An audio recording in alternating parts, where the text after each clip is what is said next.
I'm Tony Turner with Technik USA out of Wisconsin. So a couple of our new products that we're showing this year at the shows are our new rail system. So our new rail system will mount to your table directly. We're able to mount our vises, risers, anything else you need, move every 4 millimeter, and we can go across the span of a small table, and we can extend exponentially out to larger tables. And that's one of our newest features.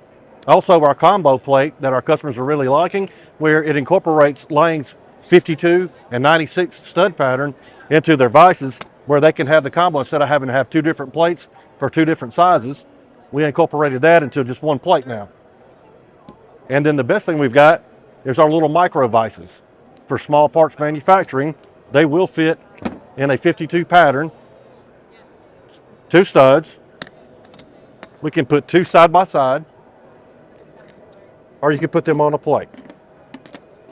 The customer benefits of the combo plate are like, they don't have to have an adapter plate to go from the 96 pattern, stud pattern, to the 52, which makes it very easy. So we're not having to stack anything on top, and it gives them more Z-axis on a 5-axis machine for rotation.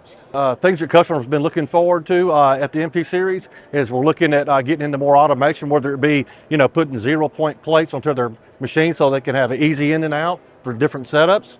Also into the Robotrex automation system, where they can have unattended operations to run overnight and to get more product out, because right now we're struggling for machinists and operators and things of that nature, so we're having to use this for to help customers out to get their product out on a timely manner. So it's very important to meet with customers and other industry professionals here at the series shows, because you get to network, and then you can bring more information to them about your product. You learn more from what they're got for what's going on in the manufacturing world, and then and you got to meet customers. So if you don't meet customers, there's a lot of places you can't get into unless you're in a personal meeting and build relationships. We got a few things in the ironworks for the United States. We just opened up our new building in Wisconsin, and an expansion for us. But we have a few things in the ironworks that I can't talk about right now for the U.S., but it's going to be a good thing for the U.S. market and manufacturing.